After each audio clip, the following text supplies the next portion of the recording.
Muy bien.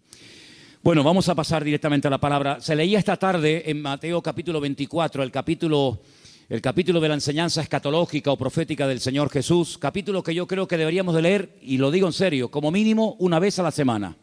Una vez a la semana ustedes tienen que leer el capítulo 24 del Evangelio según San Mateo. Es muy parecido a Lucas 21, con algunos matices un poquito diferentes en un evangelio o en otro, pero Mateo 24 es un capítulo extraordinario. El jueves, Rosa, cuando estemos en el Monte de los Olivos, que vamos a estar en el Monte de los Olivos, esta porción la vamos a leer y te vas a dar cuenta que leerla allí y explicar allí lo que ustedes van a ver es completamente diferente a explicarlo aquí. Así que recuerda esto. Jesús sale del templo. El templo existía en su época. Hoy en día no hay templo. Hace 2000 años que se fue destruido el templo por las legiones del Imperio Romano. El sueño dorado de los judíos o de muchos de ellos es la restauración del templo. Pero en los tiempos de Jesús ese templo existía. Era el centro religioso de la época, era donde estaba la presencia del Señor, donde la gente iba a adorar, donde la gente iba a cantar al Señor, a llevar sus diezmos, sus ofrendas, a alabar al Señor. Y cuando salían del templo, hemos leído esta tarde que los discípulos, como buenos judíos, se sentían muy orgullosos de ese templo, que Herodes lo había ampliado. Saben que era el segundo templo que se construyó en la época del retorno de Babilonia, cuando volvieron de Babilonia con Esdras, Nehemías, con Zorobabel, pero Herodes lo amplió y lo llenó de oro por todas partes, un templo increíble, un templo tremendo. Los romanos se quedaron sorprendidos cuando lo vieron, dijeron, los judíos son un poco tontos, construyen un templo tan grande y está vacío, no tiene ningún ídolo dentro. Es que Dios no es un muñeco que se pueda hacer de oro, de plata o de piedra, ¿verdad? Y cuando salían del templo, los discípulos le muestran al Señor las maravillas de ese templo, lo grande que era, lo enorme que era, lo hermoso que era, y el Señor les da un golpe bajo. El Señor le dice, observarlo bien, mírenlo bien, porque en menos de una generación no quedará piedra sobre piedra de este templo. Efectivamente, 37 años después de lanzar esta palabra profética, 37 años después, el templo quedó totalmente destruido hasta este momento. Desde el año 70 después de Cristo hasta este momento, no hay templo en Jerusalén. Se cumplió literalmente la palabra. Pero la palabra golpeó tanto el corazón de estos discípulos que ellos salieron del templo, bajaron todo el torrente de Cedrón, lo subieron, se van al Monte de los Olivos y allí dice uno de los evangelios que solamente 4 de los 12 se acercan al Señor y le preguntan aparte, ¿cuándo? ¿Cómo? ¿Cómo va a ocurrir todo esto? ¿Cómo que nuestro templo va a ser destruido? ¿Qué señal habrá? ¿A qué tenemos que observar? ¿Qué tenemos que fijarnos para saber que el tiempo se acerca? Entonces el Señor les da una enseñanza tremenda. Qué importante es preguntar, hermano, de verdad, ¿eh? Si no hubieran preguntado los discípulos al Señor, ¿qué señal habrá de tu venida y del fin del siglo? Nos hubiéramos perdido toda la enseñanza de Mateo 24. Por eso repito, qué importante es preguntar. Pero cuidado, no preguntar a cualquiera. No preguntar a cualquier parte, sino preguntar a la persona que te puede dar la respuesta correcta.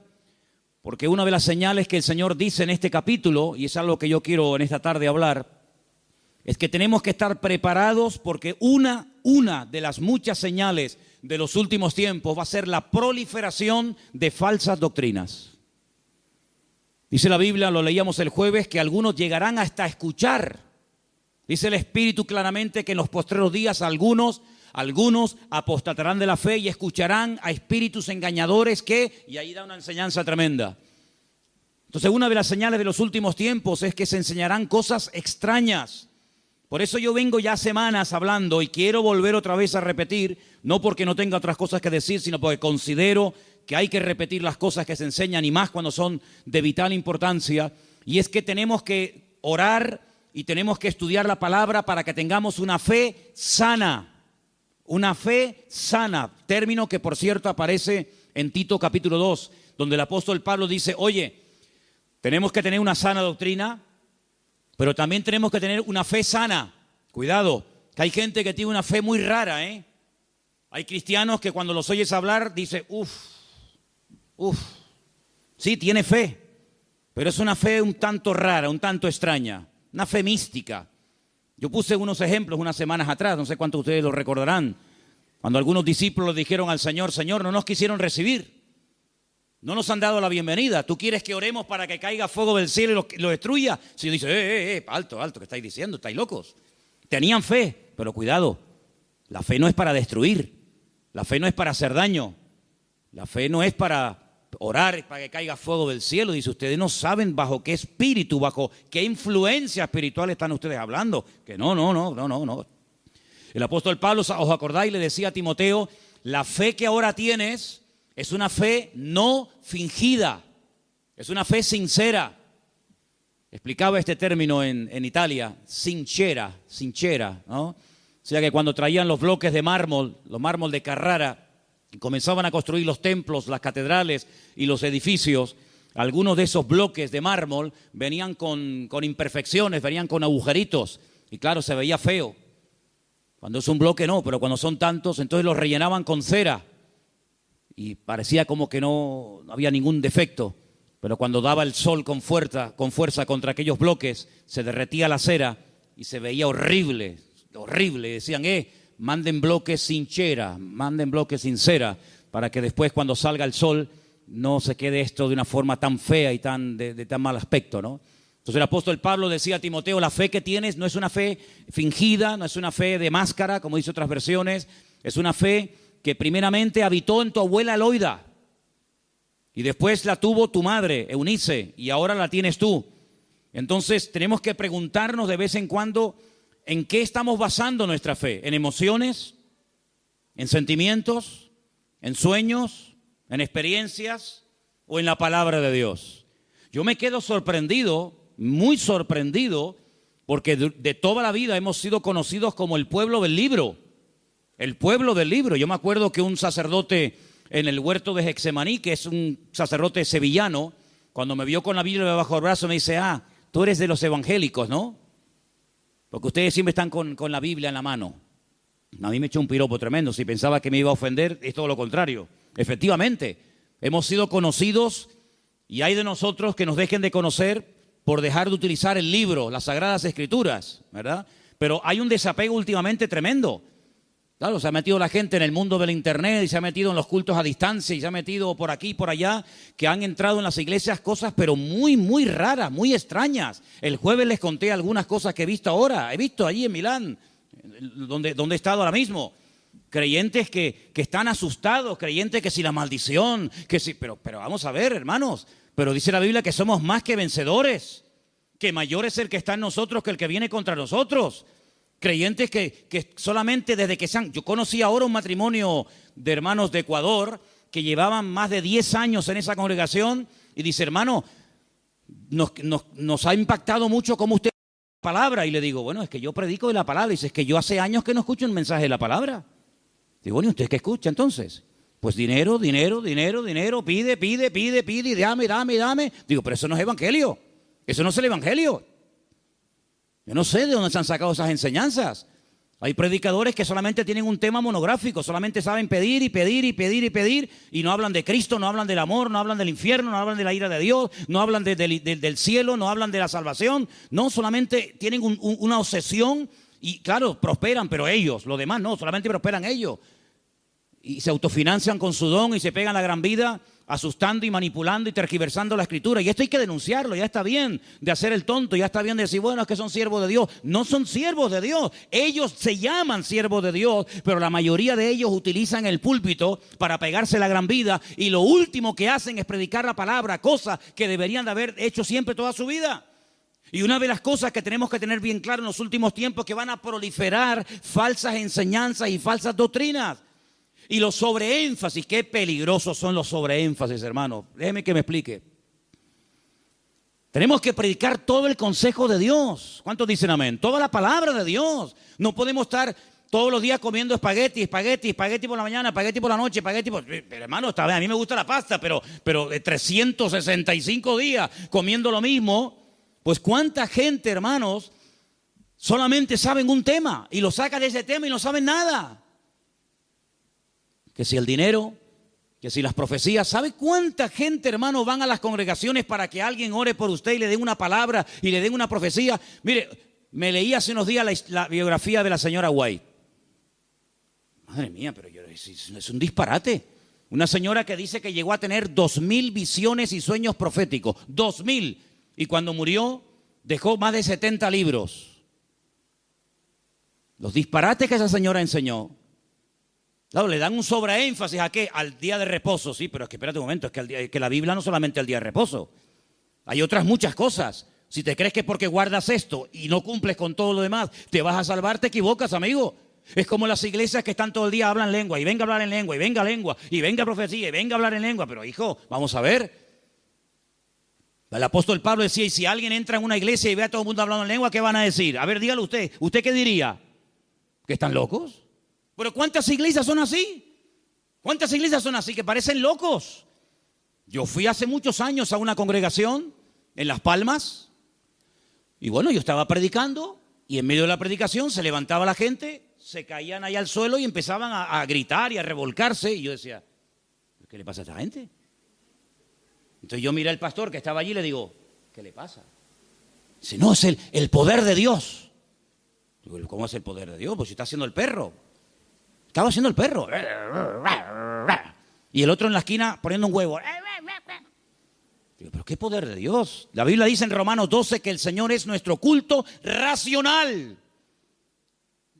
Por favor, que parece, damos una imagen, nosotros no, gracias a Dios, pero ¿cuántas iglesias dan una imagen al mundo de que son locos? Y ya está bien, hermano, de callarnos, y ya está bien de decir, bueno, son así. No, son barbaridades que avergüenzan al evangelio. Y tenemos que denunciarlo, porque el que sabe hacer lo bueno y no lo hace, es copartícipe con eso.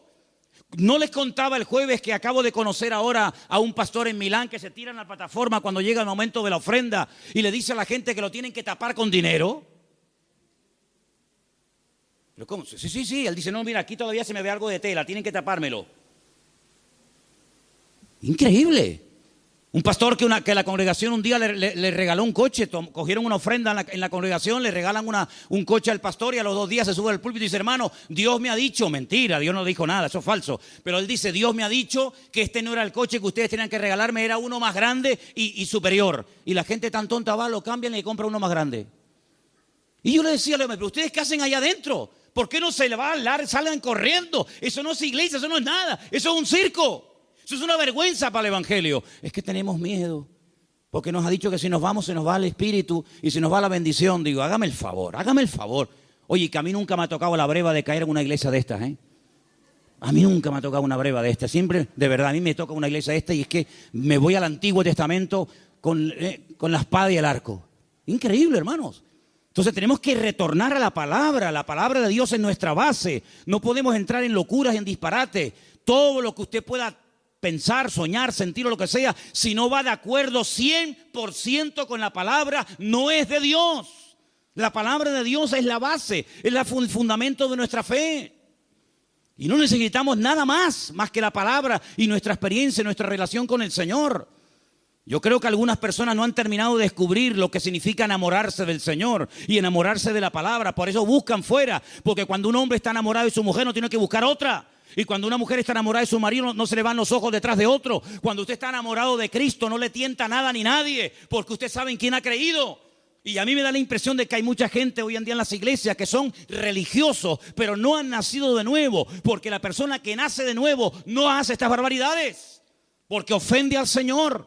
O no conocemos la historia de este joven llamado José, un hombre que nunca fue a un culto. José nunca fue a ningún culto. José nunca leyó la Biblia. Pero José un día tuvo un momento en el que fue tentado y él dijo, yo no puedo hacer esto porque pecaré contra mi Dios. Y uno dice, pero ¿cómo sabía este hombre que eso era pecado? Porque él tenía comunión con el Señor. Y cuando una persona tiene comunión con el Señor y conoce al Señor, sabe lo que le agrada y lo que no le agrada al Señor, aunque no lo hayas leído. Porque el Espíritu Santo que mora en ti te da testimonio de que eso es o no es la voluntad del Señor. ¿Cuántos dicen amén? Entonces hay que retornar a la Biblia, hermanos. Claro, hay gente que se atiborra de libros y venga libros. Hermano, este es el libro que Dios nos ha dado. Escudriñar las Escrituras, dice la Biblia, porque ellas son las que dan testimonio de mí. Y mire, hermano, yo antes de irme para Italia les comentaba de aquellos 10 leprosos, ¿acordáis? Aquellos 10 hombres que bajaron de las montañas porque tenían fe, pero momento.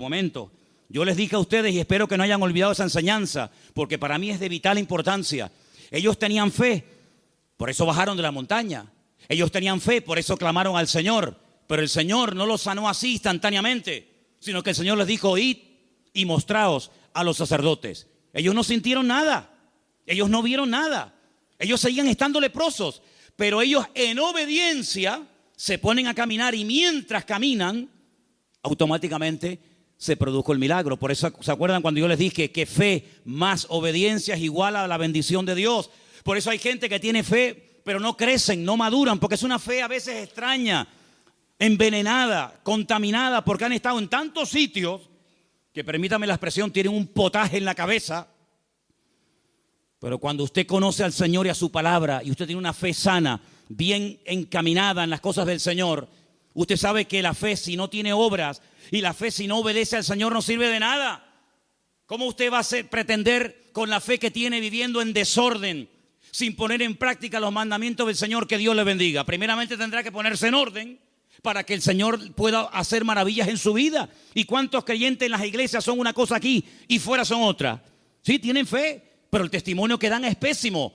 Bendito sea la palabra cuando el Señor dice a través de la boca de Pablo, no me avergüenzo del evangelio, porque es poder de Dios. Espero que el evangelio no tenga que arrepentirse y no tenga que avergonzarse de la conducta que está llevando fuera. Porque aquí todos somos muy buenos, aquí todos levantamos las manos, o el que quiera, y aquí todos somos muy santos. Pero, ¿y por fuera? Porque a mí de qué me sirve que vengas aquí, gloria a Dios y aleluya, si luego en la calle eres un desorden y vives en pecado, estás viviendo en adulterio, estás viviendo en fornicación, tienes un mal testimonio en la familia. No, tienes que plantearte tu relación con Dios. ¿A qué vienes aquí? ¿A cambiar o a qué? ¿A fichar como en un trabajo? No, fui al culto. Sí, fui al culto porque te entró por aquí y te salió por allí, porque no ha habido cambios en tu vida. Esta es una iglesia donde queremos que la gente venga, gloria a Dios, sí, pero que vengan a cambiar. Y que sepan que aquí no vamos a estar con tontería ni con experiencias extrasensoriales, sino que aquí te vamos a llevar a la palabra. Y la palabra te va a hablar y el Espíritu va a hablar a tu corazón. Y en cuanto veamos cosas extrañas que no son de Dios, pues te las tendremos que decir. Y claro, algunos esta cosa no lo entienden y dicen, no, es que aquí no hay amor.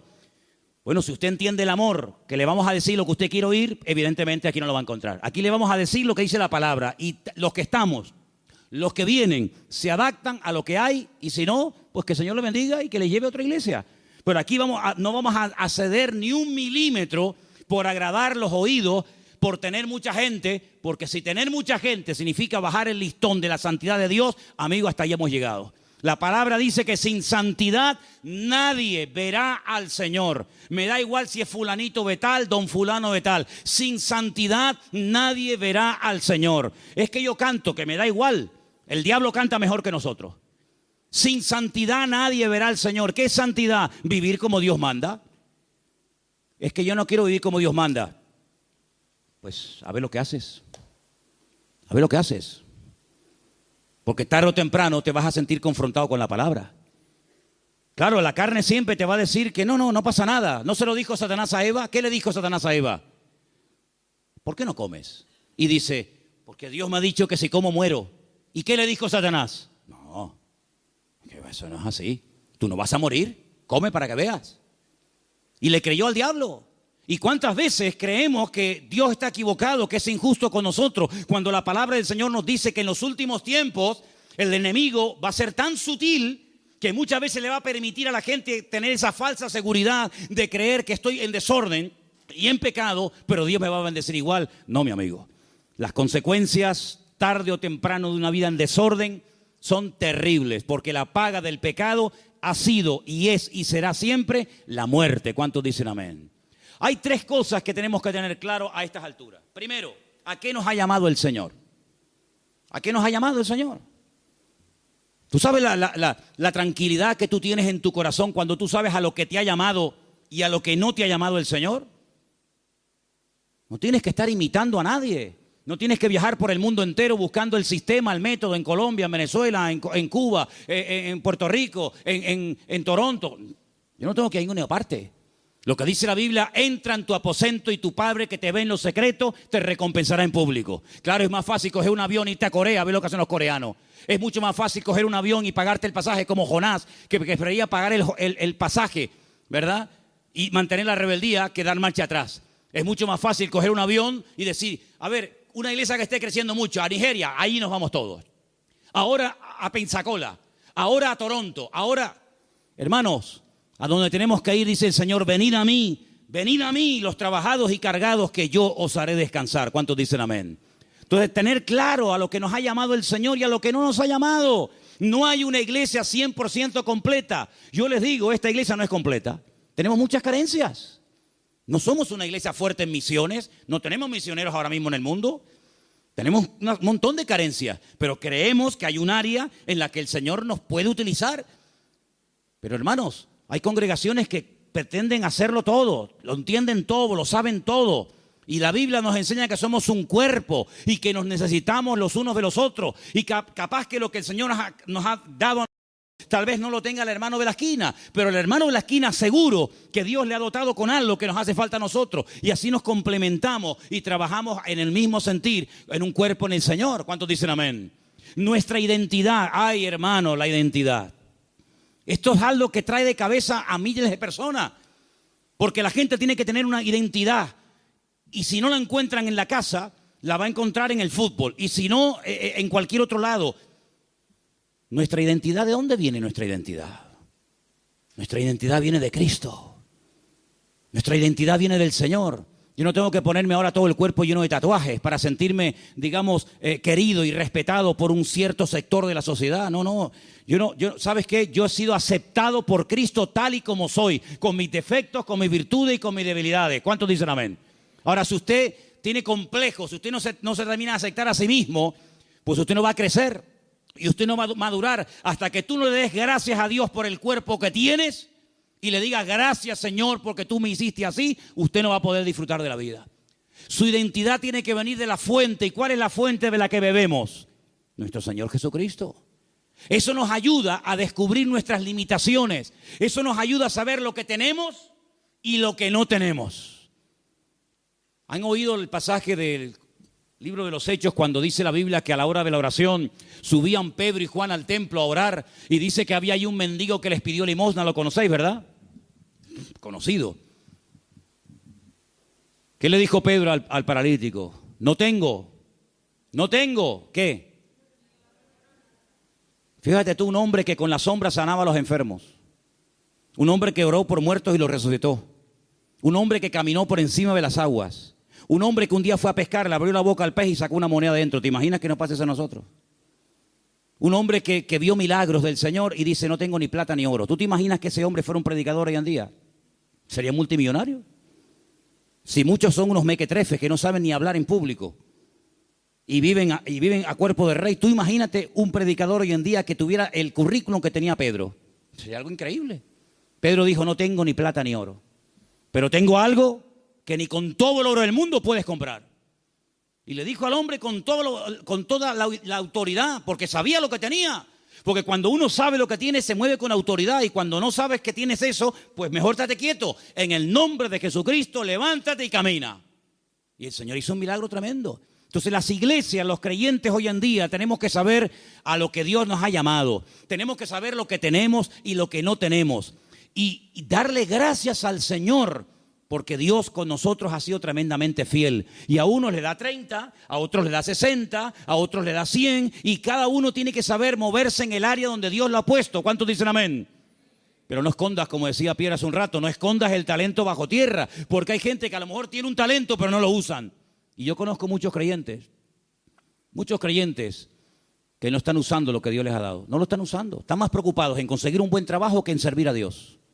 Están más preocupados en pagar lo que deben que decir, Señor, yo todavía no sé el don que tengo. Si yo me pusiera a preguntarle a muchos creyentes hoy en día, ¿cuál es el don que Dios le dio a usted? ¿Cuál es el don que Dios le dio a usted? Muchos dirían, no lo sé. Y llevan toda la vida en la iglesia. Entonces, en estos años, ¿qué has hecho? Porque si no sabes a lo que Dios te ha llamado, si no sabes cuál es el don que tienes, la pregunta es, ¿usted qué ha hecho en los 10 años que lleva en el culto? ¿Qué es lo que usted ha hecho? Queridos hermanos, es el tiempo de que le preguntemos honestamente al Señor, y está el año a punto de terminar, Señor, ¿en qué área tú quieres utilizar mi vida? Porque el Señor tiene grandes sorpresas para todos y para cada uno de nosotros. ¿Cuántos dicen amén? Ahora, hermano, escúcheme una cosa. Dios quiere que crezcamos en todas las áreas. Como dije antes, el sobreenfatizar algo, el crecer demasiado en un área, olvidándonos de otras, lo que produce son monstruos. Hay gente que le da un énfasis tremendo a la oración. Y claro, la oración es muy importante, hay que orar, claro que sí. Pero no tienen ni papa, no tienen ni idea de la Biblia. Por otra parte, hay gente que está todo el día con la Biblia, leyendo, memorizando y estudiando, pero nunca oran. Luego, tenemos que crecer con un equilibrio, de tal manera que no seamos como un monstruo que crece mucho en un área, pero nada en otro área. Y tenemos que dedicarle tiempo al Señor a decir, Señor, yo quiero crecer espíritu, alma y cuerpo, como dice la palabra. ¿Cuál fue el último libro que leíste? Sin contar la Biblia. ¿Cuál fue el último libro que leíste? Hay cristianos que no leen nada. Hay cristianos que no leen nunca nada. ¿Y cómo van ustedes a contactar? ¿Y cómo van ustedes a evangelizar? ¿Y cómo van ustedes a dialogar con personas del mundo que no leen la Biblia, sino que leen y están preocupados con otras cosas? Si tú no estás puesto en lo que el mundo habla y comenta, ¿cómo vamos a alcanzarlo si no sabe ni por dónde empieza una conversación, ni por dónde termina? Hay gente que no trabaja, ni estudia, ni hacen nada. Y son las víctimas y son las personas más propensas a caer en desánimo, en depresión y en pecado. Una vez leí un refrán, no es bíblico, pero decía algo así como: Satanás busca a una persona desocupada para darle una ocupación. Grandes hombres de Dios a lo largo de la historia no cayeron en el campo de batalla mientras servían al Señor. Grandes personajes de la historia no cayeron cuando estaban activos sirviendo al Señor, sino en tiempos de ociosidad, cuando se aburrían, cuando no tenían otra cosa que hacer, porque para pecar hace falta tener tiempo. Por lo tanto, no desperdicien el tiempo, hermano. Pídanle al Señor: Señor, ayúdame a utilizar el tiempo. Si tienes tiempo libre, ponte a orar, congrégate, busca un libro, un buen libro para estudiar, para servir al Señor, para prepararte, pero no estés todo el santo día sin hacer nada, porque eso tarde o temprano se va a volver en tu contra y te va a crear grandes problemas. Quiero también comentar algo que para mí es de vital importancia. Hay gente que por la timidez, por el temor, por el miedo al qué dirán, no terminan nunca de dar el paso. Y déjame que te diga que hay una mujer en la Biblia que tenía un tesoro increíble. Lo quería consagrar, lo quería entregar al Señor, pero no fue de utilidad su tesoro, no fue de bendición lo que ella tenía, hasta que rompió el vaso de alabastro y ungió con ese perfume al Señor, y dice que toda la casa se llenó del olor del perfume. ¿Cuánto tiempo hace que no caes quebrantado en la presencia del Señor? Hay gente que tiene los ojos muy secos, hace tiempo que no lloran, que no se quebrantan en la presencia del Señor. Viven secos como palos, como aquel valle de huesos secos, que dice que eran muchos, pero estaban secos. Estaban secos, no había vida, no había espíritu en ellos. Y le dice el Señor a través del profeta Ezequiel: profetízale a los huesos, háblales a los huesos. Dice que cuando entró el Espíritu de Dios en ellos, se convirtieron en un gran ejército. No seas un hueso seco en un culto, no seas un hueso seco, escucha que te escucha, pero nunca compartes la bendición, nunca abres tu corazón a otras personas que están igual o peor que tú en un momento determinado. Pídele al Señor antes de que finalice el año, que está ya, como quien dice, a la vuelta de la esquina, poder ganar almas a los pies de Cristo. ¿Cuál fue la última persona que ganaste para Cristo? Yo estoy seguro, no lo voy a preguntar, porque no quiero que te sientas mal. Bueno, sí quiero que te sientas mal. Sí. No, que si no sería falso. Sí quiero que te sientas mal. ¿Cuántas almas has ganado para el Señor en este año? ¿10? ¿5? ¿1? No has ganado a nadie este año. Si yo no gano ni un alma para Cristo en un año, yo me muero. Le diría al Señor: Señor, llévame contigo. Ya mi ministerio se secó, ya se secó. ¿Sabe lo que pasar 365 días? Viajar, comprar, ir de vacaciones, disfrutar de la vida, de lo que tienes, trabajar, estudiar y no ganar ni un alma para Cristo. Eso se llama esterilidad, amigo. ¿Y cuántos creyentes son estériles? ¿Cuántos creyentes son estériles? No han tenido el privilegio de llevar ni a uno en 365 días a los pies de Cristo. ¿Cuántas Biblias has repartido este año?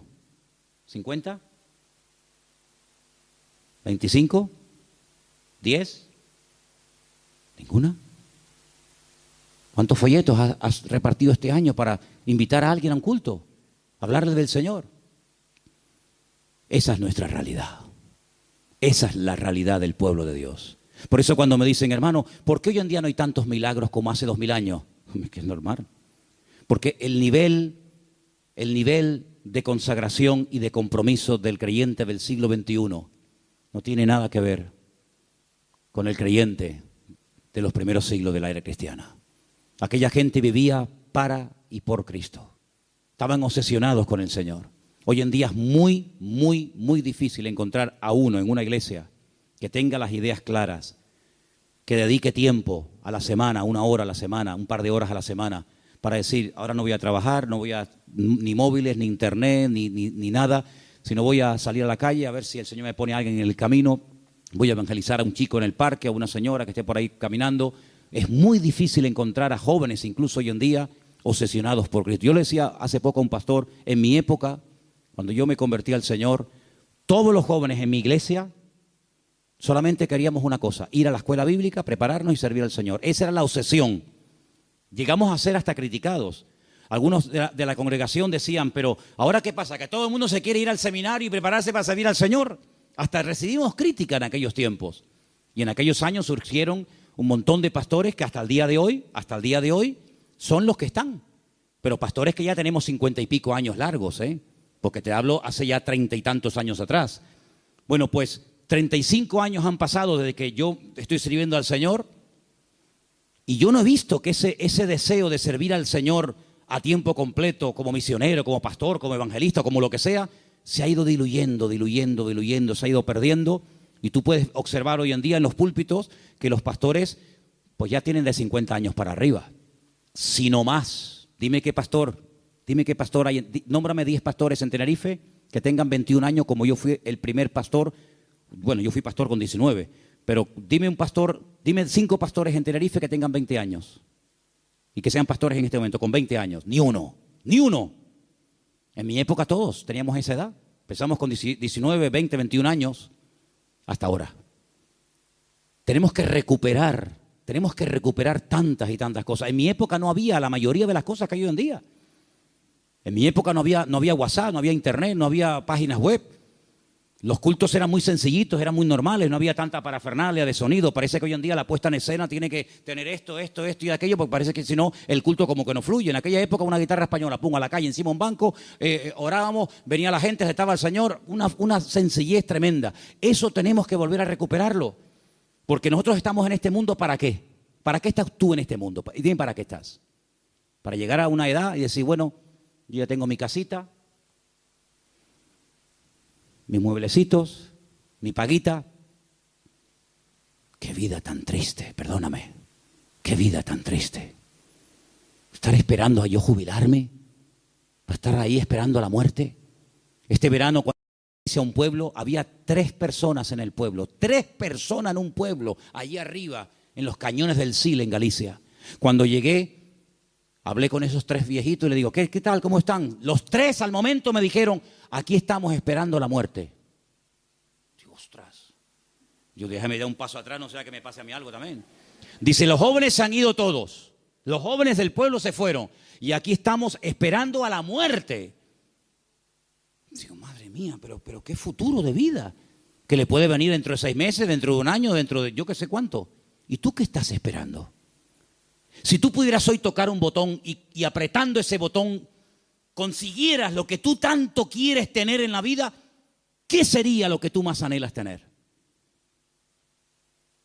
¿Pasa ese botón por agradar y honrar al Señor?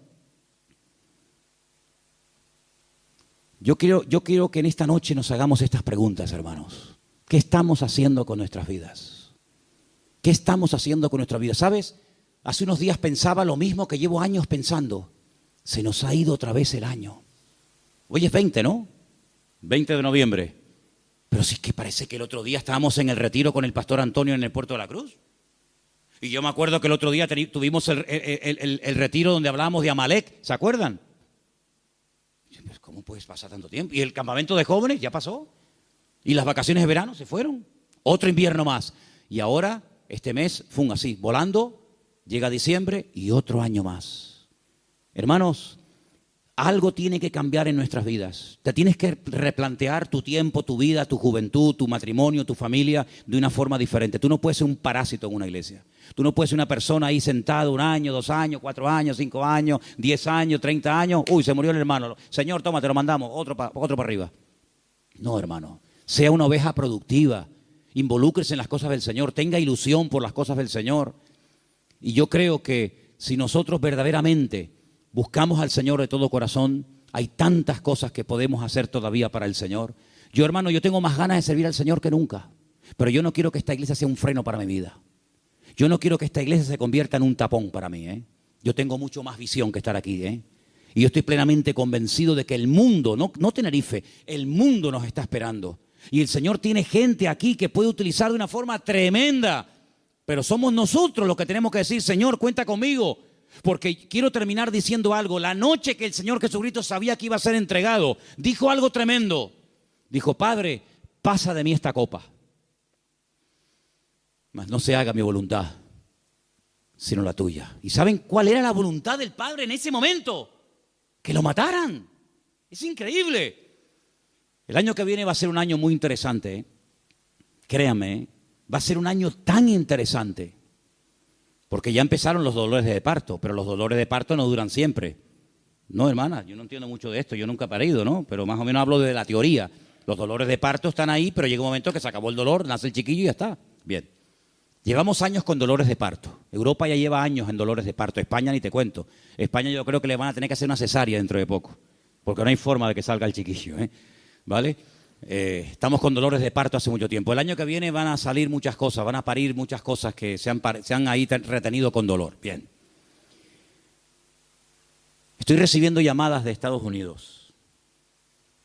Muy interesantes, por cierto. Para muchos, sobre todo para gente de Latinoamérica, más que para gente de Europa, Estados Unidos era el sueño dorado. Yo recibo cada día correos de gente que me dice, he mandado solicitud, he pedido visa a Estados Unidos, me la han denegado, entonces estoy tocando la puerta a ver si usted, no sé qué. No te puedes ni imaginar la cantidad de gente que me escribe cada día de montones de lugares que primero tocan a la puerta del tío Sam. Primero le llaman al tío Sam. Y cuando el tío Sam le dice, por aquí no entra, entonces llaman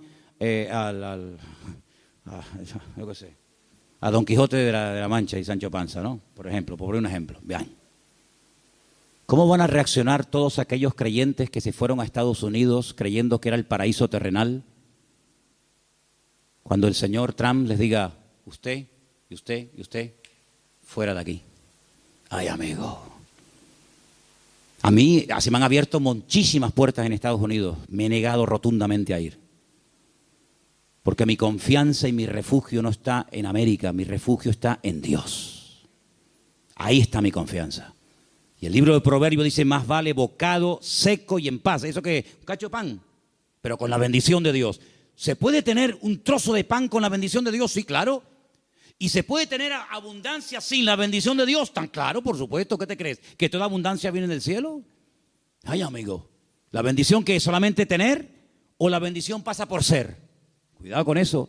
¿Cómo van a reaccionar tantos y tantos que se fueron a América creyendo que aquello era el paraíso terrenal, que ya por fin el sueño dorado se había cumplido y que ahora le digan, vuélvanse a su tierra?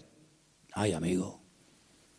Ha llegado el momento, hermanos, si no lo veis, lo vais a terminar viendo y entendiendo. Ha llegado el momento que todos los creyentes del mundo, en el único en el que nos vamos a poder refugiar, como siempre ha tenido que ser así, pero parece que se ha olvidado, es el Señor nuestro Dios. Él es nuestro pronto auxilio en las tribulaciones. Me llaman hermanos de Estados Unidos, ya han empezado las pintadas en iglesias evangélicas de hispanos diciéndole, váyanse a su tierra. No te puedes ni imaginar cuántas. Claro, eso no sale en las televisiones. Incluso persiguiendo ya a algunos judíos. Fíjate tú, el país del mundo donde más judíos hay, más que en Israel, es en Estados Unidos. Y ya muchas sinagogas están vendiendo en Nueva York, en New Jersey, en muchos lugares, porque ya están metiéndose con los mismos judíos. Pero es que todo eso está profetizado, hermanos. Todo eso está escrito. Que cada uno tendrá que volver a su lugar de origen. Y allí el Señor va a entrar en juicio con cada uno de nosotros. Así que el único escondedero, el único refugio va a estar en nuestro Dios. Nuestro refugio es el Señor Dios Todopoderoso. no es un país, no es una nación. Mire, si usted consigue aquí el mejor trabajo del mundo y gana miles de euros, pero usted no tiene la bendición de Dios sobre su vida, lo que usted tiene se va a volver en su contra. Porque he conocido a muchas personas que lo que buscan es una salida económica, un bienestar material, pero usted lo que tiene que buscar es la voluntad de Dios. Porque teniendo la voluntad del Señor, estemos donde estemos, el Señor está a nuestro lado. Ahora, si usted cree que el Dios de Estados Unidos es más grande que el de Garcilaso de la Vega, coja el pasaje y váyase mañana sin falta. Pero el Dios de allá es el Dios de acá y es el Dios en todas partes. Y Él es galardonador de los que le buscan. Nuestra confianza no está en los países, no está en los gobiernos. Nuestra confianza está única y exclusivamente en nuestro Dios. En el Dios que nunca nos ha fallado, el Dios que ha dicho estaré contigo todos los días hasta el fin del mundo, y el Dios que nos va a enseñar a vivir por fe. Nos va a enseñar a vivir por fe. Ya nos está enseñando hace años el Señor, por lo menos a nosotros, a vivir y depender solamente por fe del Señor. Porque yo creo que esa es la vida que el Señor tiene diseñada para todos y para cada uno de nosotros. Ahora, si usted quiere ser un señorito en el reino de Dios, amigo, si tú quieres ser un señorito, y no remangarte nunca las manos y poner tu mano en el arado y servir al Señor, hermanos, las lecciones se aprenden por las buenas o se aprenden por la humillación. Y yo creo que el Señor hace mucho tiempo nos está hablando a todos y a cada uno de nosotros. No se afanen tanto, no se afanen tanto. Inviertan más tiempo en la oración, inviertan más tiempo estudiando la palabra. Hay algunos de ustedes que no tienen tiempo ni para orar. Algunos me han dicho en alguna ocasión, ay, es que yo voy a la cama tan rendido que hago, Señor, bendito sea tu nombre. Amén. No, duermen en paz, la verdad es que duermen en paz, pero hermano querido, busque a Dios, busque a Dios. Hay mucho camino por recorrer, muchas cosas por hacer. Usted no puede dedicar más tiempo a lo material que a lo espiritual. Por favor, estamos invirtiendo el orden. Si usted dedica más tiempo a lo material que a lo espiritual, aquí está fallando algo. Yo creo que el Señor nos está llevando a un punto y el año que viene va a ser un año muy, muy importante en la historia de la iglesia, en todas partes del mundo, y el Señor nos está llevando a un compromiso, a una entrega, a una seriedad. Muchos no aguantarán la prueba, yo también se lo digo de paso, hay algunos que están aquí que el año que viene no podrán estar más, porque no aguantarán la prueba, porque la Biblia nos enseña que los últimos tiempos van a ser tiempos peligrosos, tiempos difíciles, pero si usted aguanta y se agarra al Señor, el Señor le va a bendecir y usted va a ver la gloria del Señor en su vida. Pero no busque salidas fáciles, busque al Señor y lo que el Señor le diga, ni más ni menos, es lo que usted tiene que hacer. ¿Cuántos dicen amén? Vamos a orar, hermanos, por favor, cierre sus ojos ahí donde está. Plantéese esto seriamente, por favor. Plantéese esto seriamente delante del Señor. ¿Qué estoy haciendo con mi vida? ¿Qué estoy haciendo con la vida de mi familia? ¿A dónde los estoy llevando? ¿A qué se están dedicando? ¿Cuáles son las prioridades, los objetivos, las metas en nuestra casa? Tener, trabajar, comprar, trabajar. Hermanos, que somos hijos de Dios, que no somos gente del mundo como los gentiles, que dice que se afanan y pelean por esas cosas. Dice la Biblia que nuestra búsqueda tiene que ser diferente. Que el Señor nos indica que tenemos que buscar primeramente el reino de Dios y su justicia. Y muchas de las cosas que vendrán por añadidura, dice la Biblia. Créame, vendrán. Claro, hay gente que nunca ha visto que le vienen por la añadidura porque no buscas el reino de Dios. Entonces, como no buscas, tienes que buscar tú la añadidura. Pero ha llegado el momento en el que el Señor nos está mostrando que tenemos que doblar la guardia, que vienen tiempos difíciles. Hermanos, les digo algo, se lo dije el jueves con todo respeto. Dele gracias a Dios por la enseñanza que usted ha recibido en estos años, porque hay tantas barbaridades, tantas locuras que se están enseñando desde los púlpitos llamadas iglesias evangélicas, que uno se cae de espalda, hermano. Uno siente hasta vergüenza ajena de las falsas doctrinas, de matrimonios destruidos, de pastores que, bueno, hermano, de verdad, mire, esto daría horas. Vamos a pedirle al Señor, Señor, danos ese amor por ti, por tu palabra. Volvamos al libro, volvamos a las Sagradas Escrituras. Señor, en esta noche queremos pedirte que tú nos ayudes a esforzarnos más por tu reino, a no estar tan afanados, tan estresados, tan preocupados por lo material, Señor. Señor, tú nos has enseñado un modelo de vida diferente. Tú nos has enseñado a depender de ti. Tú nos has enseñado, Señor, a creer en tus promesas, en tu bendita palabra. Y yo te pido, Señor, en el nombre bendito de Jesús, que nos ayudes a aprender las cosas de buena manera, a ser adoradores en espíritu y en verdad, a ser estudiantes serios de tu palabra, Dios mío, que no nos atraigan las cosas de este mundo. Señor, que podamos marcar una diferencia en este mundo enfermo que te ha dado la espalda hace tanto, tanto tiempo, Señor. Levanta jóvenes de esta iglesia con pasión, con fuego, por las almas perdidas, Señor. Verdaderamente a familias enteras que decidan servirte. Familias enteras, que la prioridad en su vida sea buscarte a ti por encima de todas las demás cosas. Quita de nosotros el afán, Señor, el miedo al futuro, el miedo a lo que va a pasar, Señor.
Gloria, lléname.